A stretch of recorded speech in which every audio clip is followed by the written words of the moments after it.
Welcome to SciTrek, your sci-fi TV and movie channel. So, I've been accused of hating Star Trek Enterprise because I've made one or two comments about the show and how I feel about it. But in this video I'm going to talk about why I'm not a huge fan of the whole series, and more importantly why I'm not angry at the show. I'm just disappointed. So in this video I'm going to talk about some of the key episodes, and I'm going to talk about really, why it is I was so disappointed with it. But I'm also going to tell you the things that I really loved about the show. This is not going to be a hate video. So first of all, let's just talk about how the series kicked off. The casting. I was so excited when Scott Bakula was announced as the captain for the next show, because I just thought that was perfect casting, and he was brilliant as Captain Archer. There are continuing rumours that he is going to reappear in some Star Trek franchise, maybe Stranger Worlds, maybe even Discovery, because that show bounces around the timeline like crazy. And I think those rumours, oh God, I hope those are true, because I would love to see Captain Archer return. There are a few problems with the Enterprise series that we're going to discuss in the next few minutes that I think could be fixed, and I wonder if are going to be fixed by the Discovery series. So why was the show cancelled when it was? So let's discuss the ratings for a second. When this aired on UPN in the United States, Enterprise was their biggest hit by a mile. The ratings were really, really good. But over the first series, they dipped, and they continued to decline into the second series. But when the third series aired and Manny Koto took over the reins of show leader, the ratings did improve. They really beefed up the action in the series, and they created the Xindi. They decided to go with one overarching storyline for the entire series, and it seemed to work. Ratings improved. So the setup. Those first two episodes really set up the whole series. I've really chosen to talk about Broken Bow, not just because it was the first episode, because it's a couple of those episodes that I'm going to discuss in this video that I think explain the whole problem with Enterprise. How can you not love any episode that has a decontamination sour sequence with Polware in that? See the setup. The Enterprise isn't quite ready. The Vulcans are acting like overprotective parents, stopping their kids from spreading their wings, and Starfleet is itching to get out there and get started. It is that battle between logic and emotion that actually is a completely logical storyline and completely makes sense. It's a century after Jeffrey and Cochrane made first contact, and humanity really doesn't feel like, even though they've achieved loads, they wanted to achieve more. That really is a defining character of humanity, that we're always itching to go that next step, that next step, that next step. And the Vulcans were desperately trying to protect us. I love that, and it carries on through the entire first series, that whole overarching storyline of us versus the Vulcans in that love-irritation relationship. And it's a storyline that I absolutely adored. A storyline I don't adore, and I'm going to talk about it a bit more later, is the Temporal Cold War. I actually think this whole overarching first episode of Broken Bow could have been rewritten without changing the story massively and taken the Suliban and the Temporal Cold War completely out of it. I actually think if they had have done that and tweaked the storyline, it would have made for a better opening double episode, a more focused opening for the series. The technology in Enterprise. This is set 100 years before the original series, and I think they really put a lot of effort into making sure that the technology sat between First Contact and the original series really, really well. Something they didn't bother with so much in Discovery. They actually made the Discovery this incredibly advanced starship that didn't really fit within the timeline particularly well. But with Enterprise, it did. The ship wasn't quite ready. They had little problems with the travelling at warp, that the inertial dampeners couldn't quite keep up. The weapons weren't good enough, sort of thing. The transporters, they had them, but they didn't trust them and they didn't like them. I love that little bit at the end of Broken Bow where they have to actually transport Archer, and he's there going, "Oh God, is everything still there?" Change the names for certain of the weapon systems because they weren't quite there yet. We don't see a photon torpedo until much later in the series, that sort of thing. I love how I think it's the 4th or 5th episode, something like that, they actually create the Red Alert and these protocols that they're getting out there, and they're having to sort of learn how to be Starfleet on the job. And I think they did that really, really well. The next double episodes that I think really defined this series and gave me a problem was Stormfront.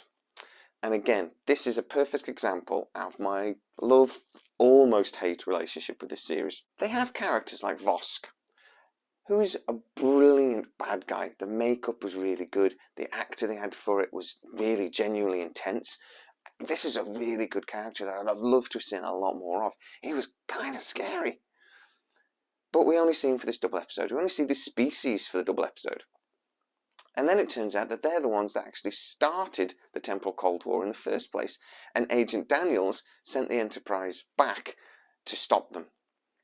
Why didn't they just do that from the beginning? It seems to me that Agent Daniels knew this is where the Cold War started. So why not just sort out from the beginning? But let's move that to one side for a second. The couple of things I really hate about this episode, and I genuinely do hate this. Aliens as Nazis.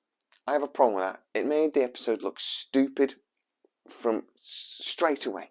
That whole premise. There seems to be a thing with the History Channel on Discovery that everybody loves aliens, sharks, and the Nazis, and that's all we get. Aliens, sharks, Nazis. Aliens, sharks, Nazis. Now, this episode seems to be trying to put those together, except they forgot about the sharks. If there had been sharks in this video, History Channel lovers would have fucking loved it. But it's been done to death. Alien Nazis, alien Nazis. It's been done before. It's been done in Star Trek before. We didn't need to see it. I just wish they'd done that a different way. But actually, then I watched the episodes, and it's done brilliantly. The whole thing about the New York being under occupation and how New Yorkers reacted to that and sort of thing, it's really well written, really well acted, and really well put together. But the immediate premise was stupid, and I just wish they'd tweaked it a little bit. But it's a thing with Enterprise all the way through. They make these fundamental errors, but then they do the episodes really, really well. And that's frustrating as hell. At the end of Stormfront as well, I think they missed a really golden opportunity. The Enterprise reappears at Earth, and all the other ships come to see them and to welcome them back, sort of thing. But the Enterprise is very heavily damaged. Now they do upgrade and repair the vessel for the start of the next episode. Manny Koto has talked since about how they planned this big upgrade for the Enterprise at the start of Series 5. Why didn't they do it at the start of Series 4? The Enterprise comes back to Earth very heavily damaged. That is a perfect opportunity. Also, at the end of the Xindi conflict is a complete turnaround and a redirection for the whole series. They stopped calling it just Enterprise. They started calling it Star Trek Enterprise. There was definitely a shift in what they planned for the show. That would have been a perfect opportunity to show that change in plan by completely changing the Enterprise. The plan was to create this whole body section so that it looked a lot more like a Constitution class, but still not quite. So still, that step in between again we're talking about. They really missed a golden opportunity to do that at this point. That's, again, frustrating. Knowing what they wanted to do with the 5th series, and knowing they could have done it here. Urgh. Let's talk about a couple of episodes that I absolutely adore. Regenerations is not just one of my favourite Enterprise episodes. It's one of my Star Trek favourite episodes, full stop. When this episode came on, I absolutely loved it. Obviously, if you're watching this video, you'd have seen this episode. But I love how they linked it to the movie First Contact. The Borg from the sphere were found, brought up with the ship. The whole threat thing. I actually wish they'd kind of made that a double episode, Regenerations, and really pushed it a little bit further. Another double episode I absolutely adored and wish they'd maybe gone a bit further with was In a Mirror Darkly. So the double episode in Series 4 where we see the mirror universe. We found out from Manny Koto later that actually there was a plan for Enterprise to have virtually an entire series, maybe Series 5, maybe Series 6, set in the mirror universe. Now this is one of those things I was saying about how Discovery's kind of tried to fix some of these mistakes. They've actually done that. They had half a series set in the mirror universe. I've always wondered if Emperor Sho is supposed to be related to Empress Hoshi. Is it supposed to be like a great-great-granddaughter? Not sure. This episode is absolutely phenomenal. I love the overacting. Everybody in this episode is Alan Rickman. I just love that. Cancel Christmas. All the way through this episode, it's absolutely overly acted, hammed up, beautifully done. On purpose, for a reason though. Another thing I love about this episode is they're all showing their belly buttons. No reason. The women all showing their belly buttons. This series was not exactly woke. I hate that phrase, but it's not exactly woke. The only thing missing from that series was really another shower scene. That would have been great. She was so cold. The main thing, I loved how they brought the Tholians back. We see the Tholian trap, and that's how the Enterprise gets destroyed. I love that we see the USS Defiant, a little nod to the Defiant there.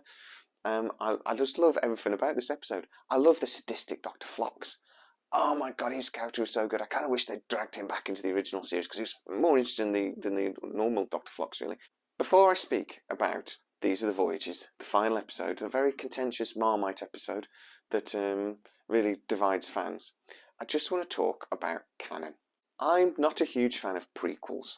If you're going to do a prequel, you've really got to know what you're doing. There has to be a point to it. This really comes down to the nub of why I'm not a huge fan of Enterprise. It's because it's not what I thought it was going to be. I thought it was going to be a series telling us how the Federation came to be. I would have thought that would make sense. But that's not really what the series was about. The series was really about the Temporal Cold War and humanity going out into space for the first time. I don't think they needed the whole Temporal Cold War for a couple of reasons. I actually don't think it brought a great deal to the series. I think the whole thing with the Xindi could have been done without the Temporal Cold War element to it and the sphere builders. I think they could have still done that series with a bit of retweaking. Humanity is going out there and stepping on people's toes. It pissed off the Xindi, and that's what triggered that conflict. The Xindi seemed to be quite an important species, but it had been never mentioned in Star Trek before. We'd never seen that. The whole thing where the Xindi come and carve a massive big line right to the east coast of America, never mentioned before in Star Trek. Canon is completely being messed with. Think about the Xindi and the whole of Series 3. Take out the Xindi and replace them with the Romulans. We know there was a big Romulan conflict somewhere in this time period before the Federation, or as part of why the Federation came to be. Remove Xindi, replace Romulans. That series all of a sudden makes a lot more sense, and I think Star Trek fans would have been more excited by it. So that takes us into the final episode, These Are the Voyages. Now this is an episode I really enjoy, and again, Manny Koto actually said this was always going to be the final episode of Series 4, it was always planned. I actually think there's a little bit of BS there. I think this probably was planned, but I think it was rewritten once they realised they were getting cancelled. They tried to shoehorn this show to make it the final episode and to round everything off best they could. I think this was supposed to be a teaser for the next 3 series, where they were really going to start getting their teeth stuck into how the Federation came to be, or at very least, how this initial alliance that then became the Federation. They keep making references to the past 6 years that have just gone by that we don't get to see, because we were supposed to see it. So what do I actually think of this show? As a final episode to the series, it's awful. It's really frustrating. It tags back to the Enterprise TNG series, unnecessarily, and as a final episode to the series, it's almost like in Dallas, when it turns out that one character was in the shower having a dream because they wanted to bring him back because he was so popular. It was all a dream. It's kind of like that sort of feel to it. It's like it's a holographic representation of what happened, and it's frustrating as hell. But as an end of Series 4 episode, teaser for Series 5, with a little bit of rewriting, this would have been a really popular episode. And that's, again, one of the reasons why Enterprise so frustrates me. I don't hate it, it's just disappointing and maddening at times. This is a big problem with the show. It never really found its identity. It never really seemed to know what it was. Was this a series about the Temporal Cold War? Was it a series about humanity going out into space and into interstellar space for the first time? Or was it about the creation of Starfleet and the beginnings of the Federation? It sort of jumped between those 3 things constantly, and never really found its own footing. Deep Space Nine had an identity really early on. Voyager had an identity really early on about wanting to get home, but wandering off as much as humanly possible. Because they were still Federation, I suppose, they were still Starfleet, they had to explore. Just go home, you idiots. Enterprise never had that. Star Trek The Next Generation had its identity really early on. It had a simple premise. Starship, explore, that you can go wherever you want with that series. Enterprise should have just done that. They should have just said, new ship, new interstellar space, humanity taking its first steps towards the Federation and that alliance, and then actually us seeing the first few steps towards the Federation. If you remove the Suliban and the Temporal Cold War completely from this series, I think you've got a much better show. But we got what we got, and we did get some great Star Trek episodes from this series, and it was, again, I could say, beautifully made. So that's it. That's why I don't hate Star Trek Enterprise. I was just disappointed by it.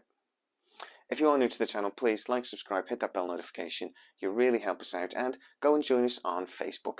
It's the Sci-Trek channel. You can search for just Sci-Trek, or there is a link in the description. Thanks very much, guys, and leave a comment. Tell me what you thought about Star Trek Enterprise. See you next time.